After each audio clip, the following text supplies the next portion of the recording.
Welcome, golfers and mini golfers, to our presentation of unlocking the secrets to getting a couple strokes off your golf game. Today, we delve into the fascinating world of physics to enhance your skills and take your game to new heights. Let's start with the basics of a golf swing. Whether you're a beginner or a seasoned player, understanding the fundamentals is key to mastering this skill. The club face and swing direction play a crucial role in determining the ball flight and whether or not it's going to be a straight shot, a slice, or a draw. The physics behind your swing influences the outcome. If you apply the force of the club with an open club face, your ball will veer to the right. This is called the slice, and it is the most common struggle beginners golfers have as they are trying to improve their game. Likewise, if your swing direction is too far across your body, an open swing path, it will also slice the ball.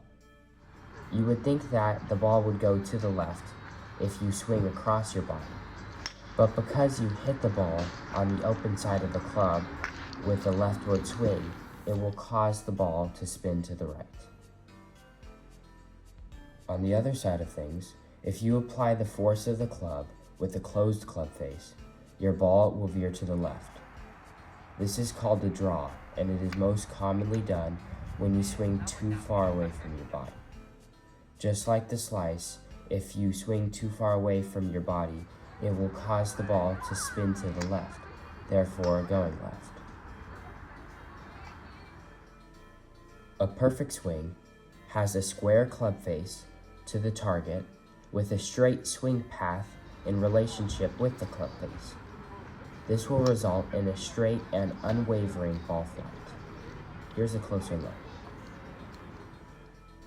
Now, let's dive into the video analysis. We've captured the motion of the golf ball frame by frame to produce graphs that unveil the secrets of your swing. This particular graph shows an example of a chip or lob shot at a short distance. In this example, the golf ball follows the rules of a projectile motion with a constant horizontal velocity and decreasing vertical velocity. In the data, there was a slight discrepancy between the effect of gravity at 9.81 meters per second and R 9.08 meters per second. This may be due to graph errors, but another explanation would be the effect of backspin put on the ball. In a chip shot, you want to put more power vertically than horizontally, especially if you're stuck in a sand trap. To do this, you apply the force to the bottom of the ball to give the ball backspin and send it upwards, which explains why our data said the ball's velocity was less than 9.81. Another thing this graph shows is the transferring of energy from the club to the ball. When you swing the club, you give it potential gravitational energy by doing work on the club. Then, when contact is made, you transfer that potential energy into the kinetic energy of the ball. However, you might be confused as to how golfers, who don't seem to swing that fast, achieve such high speeds on a golf ball. This is due to the change in momentum. Because the golf club has a bigger mass, it has a smaller velocity, and so the golf ball with a smaller mass is hit with a much greater velocity. Now, let's explore the evolution of golf clubs. Instead of titanium or some composite material, drivers used to be made of wood. They believed that a wood club head, which aimed to condense the high-density mass into a single point, would therefore result in a greater distance. Physics, however, taught us differently. It is important to have a high-density mass, but it is more important how the mass is distributed throughout the club head. This distribution of mass can allow for more control over the ball. This is due to a term called rotational inertia, which means that the farther an object's mass is away from the axis of rotation, the harder it is for an object to rotate. This results in a straighter and harder shot, because the more mass an object has, in this case the club head, the more force is required to accelerate.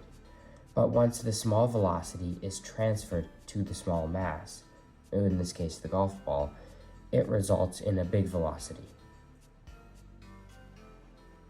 Unlike the drivers, clubs like a 9 or 7 iron give the ball much more vertical velocity due to their more angled design. When hitting with an iron, you want a negative attack angle, going down towards the ball, taking a divot out of the grass and then coming up into a positive swing, unlike a teed up driver shot, where you want to hit the ball at a positive angle in order to maximize horizontal velocity.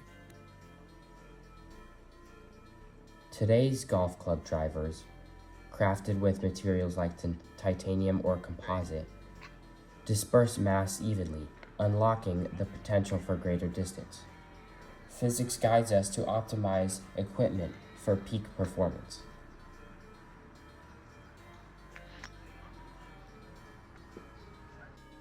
As we wrap up our journey into the physics of golf, remember, mastering your swing isn't just an art, it's a science. By understanding the forces, energy, and motion at play, you can elevate your game and gain that competitive edge on the course.